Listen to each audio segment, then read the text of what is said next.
ನಮಸ್ಕಾರ. ಇದೀಗ ತಾನೇ ಬಂದಿರುವಂತಹ ಮುಖ್ಯವಾದ ಮಾಹಿತಿಗಳು. ಮದ್ದೂರಲ್ಲಿ ಗಣೇಶ ವಿಸರ್ಜನೆ ವೇಳೆ ನಡೆದಂತ ಗಲಾಟೆ ಬಗ್ಗೆ ಡಿಕೆ ಶಿವಕುಮಾರ್ ಅವರ ಶಾಕಿಂಗ್ ಹೇಳಿಕೆ. ಮತ್ತೊಂದೆಡೆಯಲ್ಲಿ ಮಗುವಿನ ಶವವನ್ನು ಹೊರತರಲು ಸೆರೆಗೊಡ್ಡಿ ಭಿಕ್ಷೆ ಬೇಡಿದಂತ ತಾಯಿ ವ್ಯಾಪಕ ಆಕ್ರೋಶ ವ್ಯಕ್ತವಾಗಿದೆ. ಯಾಕೆ ಏನಾಯಿತು ನೋಡೋಣ ಸ್ನೇಹಿತರೆ. ಇನ್ನು ಸಿನಿಮಾ ಪ್ರಿಯರಿಗೆ ಗುಡ್ ನ್ಯೂಸ್ ಕೊಟ್ಟ ಮುಖ್ಯಮಂತ್ರಿ ಸಿದ್ದರಾಮಯ್ಯನವರು ಏಕರೂಪದ ದರ ಜಾರಿಗೆ, 200 ರೂಪಾಯಿಗಿಂತ ಹೆಚ್ಚಿನ ಟಿಕೆಟ್ ದರ ವಿಧಿಸುವಂತಿಲ್ಲ, ಹೊಸ ಷರತ್ತುಗಳು ಎಲ್ಲ ಮಾಹಿತಿ ನೋಡೋಣ. ಇನ್ನು ಶೀಘ್ರವೇ ಮತ್ತೊಮ್ಮೆ ಜಾತಿ ಗಣತಿ, ರಾಜ್ಯದಲ್ಲಿ ಶಿಕ್ಷಕರನ್ನ ಬಳಸಿಕೊಂಡು ಮತ್ತೊಮ್ಮೆ ಜಾತಿ ಗಣತಿಗೆ ನಿರ್ಧಾರ, ಮನೆ ಬಾಗಿಲಿಗೆ ಬರ್ತಾರೆ ಅಧಿಕಾರಿಗಳು, Aadhaar card, mobile number, BPL card ಸೇರಿದಂತೆ 60ಕ್ಕೂ ಹೆಚ್ಚು ಮಾಹಿತಿ ಕೇಳ್ತಾರೆ. ಏನಿದು ಸುದ್ದಿ ನೋಡೋಣ. ಇನ್ನು EMI ಕಟ್ಟದಿದ್ರೆ ಇನ್ನು ಮುಂದೆ ಮೊಬೈಲ್ ಫೋನ್ ಲಾಕ್ ಆಗುತ್ತೆ, RBI ನಿಂದ ಹೊಸ ನಿಯಮಗಳು ಜಾರಿಗೆ.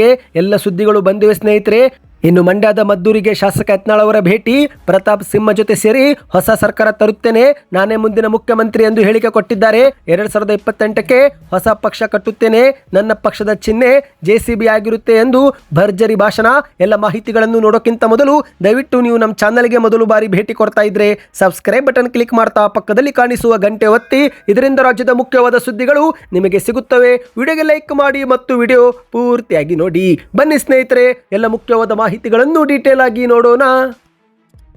ಇತ್ತೀಚೆಗೆ ಮಂಡ್ಯದ ಮದ್ದೂರಲ್ಲಿ ಗಣೇಶ ವಿಸರ್ಜನೆ ವೇಳೆ ಕೆಲ ಮುಸ್ಲಿಮರ ಗುಂಪು ಕಲ್ಲು ತೂರಾಟ ಮಾಡಿದ್ದು, ಈ ಕುರಿತಂತೆ ಸಾಮಾಜಿಕ ಜಾಲತಾಣದಲ್ಲಿ ಒಂದು ವಿಡಿಯೋ ಭಾರಿ ಸದ್ದು ಮಾಡಿತ್ತು. ಹೌದು ಸ್ನೇಹಿತರೆ, ಪುರುಷ ಪೊಲೀಸರೊಬ್ಬರು ಮಹಿಳೆಯೆಂದು ಕೂಡ ನೋಡದೆ ಲಾಠಿ ಚಾರ್ಜು ಮಾಡಿದ್ದು, ಮಹಿಳೆಯು ನೋವು ತಳಲಾರದೆ ರಸ್ತೆಯಲ್ಲಿನೇ ಕುಸಿದು ಜೋರಾಗಿ ಹತ್ತಿದ್ದಾಳೆ. ಆ ಒಂದು ವಿಡಿಯೋ ಎಲ್ಲರನ್ನೂ ಆಕ್ರೋಶ ವ್ಯಕ್ತವಾಗುವಂತೆ ಮಾಡಿತ್ತು. ಈಗ ಇದೇ ಒಂದು ವಿಚಾರ ಬಗ್ಗೆ ಉಪಮುಖ್ಯಮಂತ್ರಿ DK ಶಿವಕುಮಾರ್ ಅವರು ಪ್ರತಿಕ್ರಿಯೆ ಕೊಟ್ಟಿದ್ದಾರೆ. ಮದ್ದೂರು ಕಲ್ಲು ತೂರಾಟ ಪ್ರಕರಣ ಬಗ್ಗೆ ನನಗೆ ಪೂರ್ಣ ಮಾಹಿತಿ ಇಲ್ಲ, ಯಾಕೆಂದ್ರೆ ನಾನು ಊರಿನಲ್ಲಿನೇ ಇರಲಿಲ್ಲ. ಈ ಒಂದು ವಿಷಯ ಕುರಿತಂತೆ ಈಗಾಗಲೇ ಮುಖ್ಯಮಂತ್ರಿಯವರು, ಗೃಹ ಸಚಿವರು ಮತ್ತು ಜಿಲ್ಲಾ ಉಸ್ತುವಾರಿ ಸಚಿವರು ಪ್ರತಿಕ್ರಿಯೆಯನ್ನು ಕೊಟ್ಟಿದ್ದು, ಅವರ ಹೇಳಿಕೆಗಳನ್ನು ನಾನು ಕೂಡ ಗಮನಿಸಿದೆ.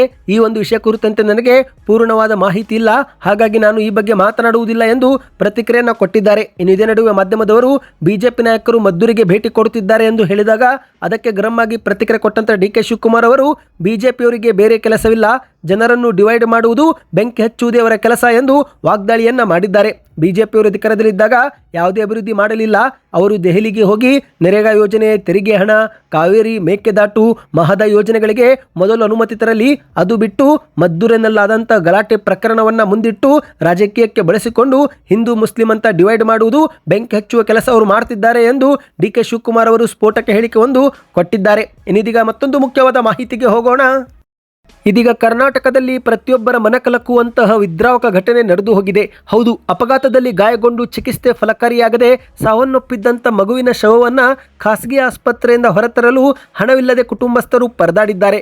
ಸತ್ತ ಮಗುವಿನ ಶವವನ್ನು ಖಾಸಗಿ ಆಸ್ಪತ್ರೆಯಿಂದ ಹೊರತರಲು ಸಲುವಾಗಿ ಮಗುವಿನ ದೊಡ್ಡಮ್ಮ ಸೆರೆಗೊಡ್ಡಿ ಭಿಕ್ಷೆಯನ್ನ ಬೇಡಿದ್ದಾರೆ. ಇಂಥ ಒಂದು ಮನಕಲಕುವ ವಿದ್ರಾವಕ ಘಟನೆ ನಂಜನಗೂಡು ತಾಲೂಕಿನ ಹೆಡೆತಲೆ ಗ್ರಾಮದಲ್ಲಿ ನಡೆದಿದೆ. ಹೌದು, ಹೆಡೆತಲೆ ಗ್ರಾಮದ ಮಹೇಶ್ ಮತ್ತು ರಾಣಿ ಎಂಬ ದಂಪತಿಗಳ 5 ವರ್ಷದ ಆದ್ಯ ಎನ್ನುವ ಮಗು ಮೃತ ದುರ್ದೈವಿಯಾಗಿದೆ ಸ್ನೇಹಿತರೆ. ಇತ್ತೀಚೆಗೆ ಬೈಕ್ಗಳ ನಡುವೆ ಭೀಕರ ಅಪಘಾತ ಸಂಭವಿಸಿ ಈ ಒಂದು ಮಗು ಇದೀಗ ಸಾವನ್ನಪ್ಪಿದೆ. ಹೌದು, ಮೈಸೂರಿನ ಖಾಸಗಿ ಆಸ್ಪತ್ರೆಗೆ ಚಿಕಿತ್ಸೆಗಾಗಿ ದಾಖಲು ಮಾಡಲಾಗಿತ್ತು. ಆದರೆ ಚಿಕಿತ್ಸೆ ಫಲಕಾರಿಯಾಗದೆ 5 ವರ್ಷದ ಆದ್ಯ ಎಂಬ ಮಗು ಸಾವನ್ನಪ್ಪಿದೆ. ಇನ್ನು ಮಗುವಿನ ತಂದೆ ತಾಯಿಗಳು ಕೂಡ ಇದೇ ಅಪಘಾತದಲ್ಲಿ ಗಂಭೀರ ಗಾಯಗೊಂಡಿದ್ದು ಸದ್ಯ ಅವರು ಕೂಡ ಚಿಕಿತ್ಸೆ ಪಡೆಯುತ್ತಿದ್ದಾರೆ. ಇಂತಹ ನಡುವೆ ಮೃತಪಟ್ಟಿರುವ ಮಗುವಿನ ಶವವನ್ನ ಹೊರತರಲು ಖಾಸಗಿ ಆಸ್ಪತ್ರೆದವರು ಚಿಕಿತ್ಸೆ ವೆಚ್ಚ ಸರಿಸುಮಾರು 1.5 ಲಕ್ಷ ಹಣವನ್ನ ಕಟ್ಟಿ ನಂತರ ಶವವನ್ನು ತೆಗೆದುಕೊಂಡು ಹೋಗುವಂತೆ ಕುಟುಂಬಸ್ಥರಿಗೆ ತಾಕೀತು ಮಾಡಿದ್ದಾರೆ. ಅಷ್ಟೊಂದು ಹಣ ಬಡ ಕುಟುಂಬ ಕಟ್ಟಲಾಗದೆ ಕೊನೆಗೆ ತಮ್ಮ ಗ್ರಾಮಕ್ಕೆ ಬಂದು ಗ್ರಾಮದ ಪ್ರತಿಯೊಂದು ಮನೆಗೆ ಹೋಗಿ ಮಗುವಿನ ದೊಡ್ಡಮ್ಮ ಮಂಗಳಮ್ಮ ಎನ್ನುವರು ಮನೆ ಮನೆಗೆ ಹೋಗಿ ಸೆರೆಗೊಡ್ಡಿ ಭಿಕ್ಷೆ ಬೇಡಿಕೊಂಡು ಸುಮಾರು 80,000 ಹಣವನ್ನ ಸಂಗ್ರಹಿಸಿದ್ದಾರೆ ಎಂದು ಹೇಳಲಾಗಿದೆ. ಭಿಕ್ಷೆ ಬೇಡುತ್ತಿರುವ ದೃಶ್ಯ ಕಂಡು ಇಡೀ ಗ್ರಾಮಸ್ಥರೇ ಕಣ್ಣೀರು ಕೂಡ ಹಾಕಿದ್ದಾರೆ. ಮಾನವೀಯತೆ ಇಲ್ಲದ ಖಾಸಗಿ ಆಸ್ಪತ್ರೆ ಸಾವಿನಲ್ಲೂ ಕೂಡ ಸುಲಿಗೆ ಮಾಡಿದ್ದು ಇದು ವ್ಯಾಪಕ ಆಕ್ರೋಶಕ್ಕೆ ಕಾರಣವಾಗಿದೆ. ಇನ್ನಿದೀಗ ಮತ್ತೊಂದು ಮುಖ್ಯವಾದ ಮಾಹಿತಿಗೆ ಹೋಗೋಣ ಸ್ನೇಹಿತರೆ. ಸಿನಿಮಾ ಪ್ರಿಯರಿಗೆ ಸಿಹಿ ಸುದ್ದಿ ಬಂದಿದೆ. ಇನ್ನು ಮುಂದೆ ಏಕರೂಪದ ಟಿಕೆಟ್ ದರ ಜಾರಿಯಾಗಲಿದೆ. ಹೌದು, ಪ್ರತಿ ಬಾರಿ ಬಿಗ್ ಬಜೆಟ್ ಸಿನಿಮಾಗಳು ಬಂದಾಗ ದುಬಾರಿ ಟಿಕೆಟ್ ದರ ನೀಡಲಾಗುತ್ತೆ. ಹೌದು ಸ್ನೇಹಿತರೆ, ಅದರಲ್ಲೂ ಪರಭಾಷಾ ಸಿನಿಮಾಗಳು ಬಂದರೆ ಕರ್ನಾಟಕದಲ್ಲಿ ರಿಲೀಸ್ ಆಗುತ್ತೆ ಅಂದರೆ 500 ರೂಪಾಯಿಂದ 1,000 ರೂಪಾಯಿವರೆಗೆ ಟಿಕೆಟ್ ದರ ತಲುಪಿದ ಉದಾಹರಣೆಗಳನ್ನು ಕೂಡ ನಾವು ನೋಡಿದ್ದೇವೆ.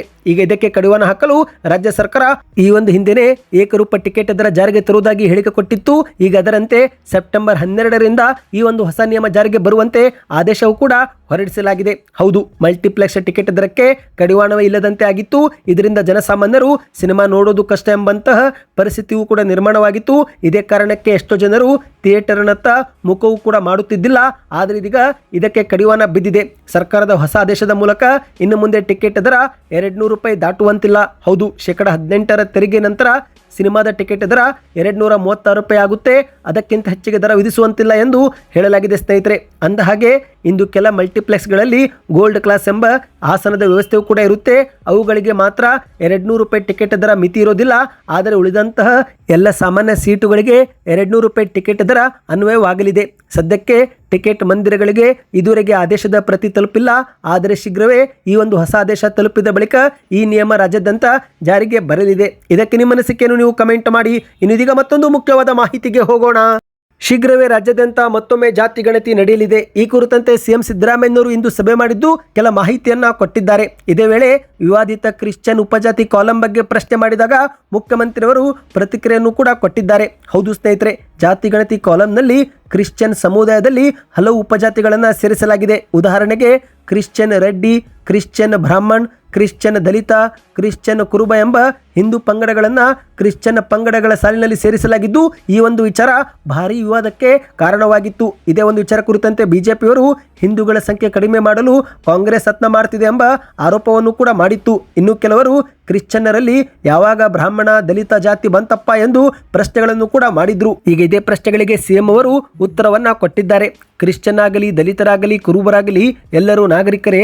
ಮತಾಂತರ ಆಗಿರುವ ಕಾರಣಕ್ಕೆ ಅವರಿಗೆ ಸಿಗಬೇಕಾದ ಸೌಲಭ್ಯದಿಂದ ಅವರು ವಂಚಿತರಾಗಬಾರದು.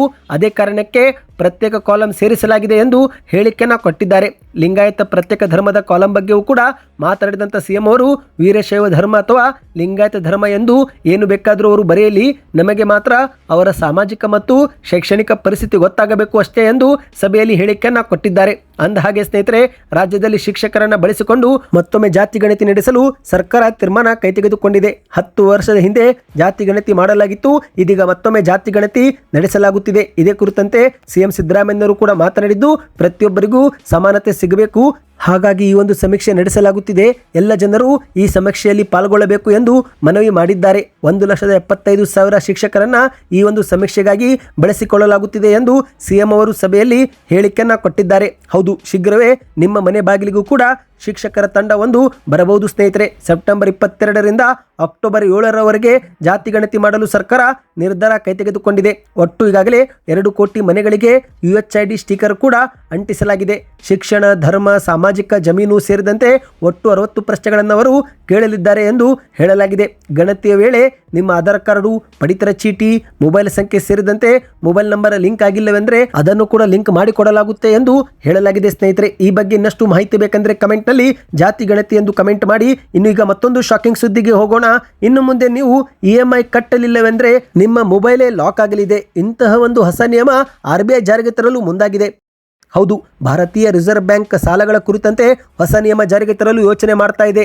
ಹೊಸ RBI ನಿಯಮ ಜಾರಿಗೆ ಬಂದ ನಂತರ ಸಾಲದಾತರು ಸಾಲವನ್ನು ಮರುಪಾವತಿಸಲು ಸಾಧ್ಯವಾಗದಿದ್ದರೆ ಅಂಥವರ ಫೋನ್ಗಳನ್ನು ರಿಮೋಟ್ ಮೂಲಕ ಲಾಕ್ ಮಾಡಲಾಗುತ್ತೆ.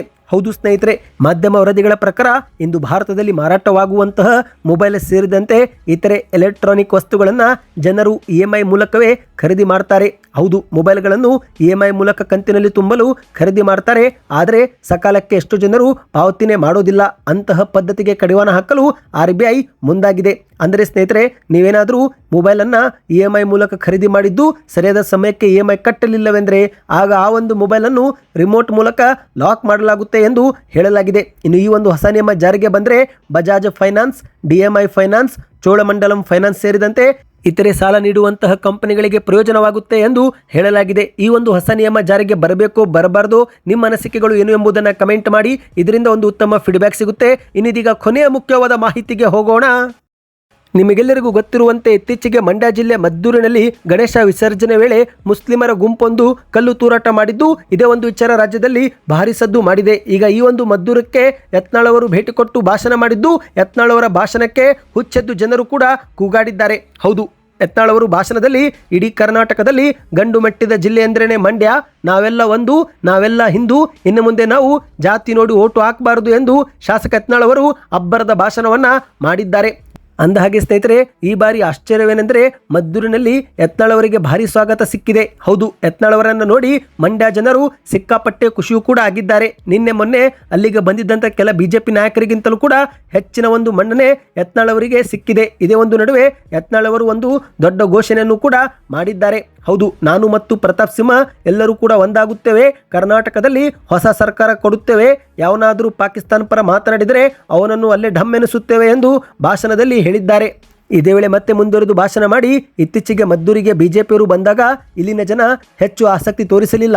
ನಿನ್ನೆ ಸಿ.ಟಿ. ರವಿ ಇಲ್ಲಿ ಮಾತನಾಡುವಾಗ ಕೆಲ ಜನರು ಯತ್ನಾಳ್ ಅಂತ ನೀವೆಲ್ಲರೂ ಕೂಗಿದ್ದೀರಿ. ಇಂದು ನಾನು ಮತ್ತು ಪ್ರತಾಪ್ ಸಿಂಹ ಎಲ್ಲರೂ ಕೂಡ ಹಿಂದೂಗಳ ಪರವಾಗಿ ಮಾತನಾಡುತ್ತೇವೆ.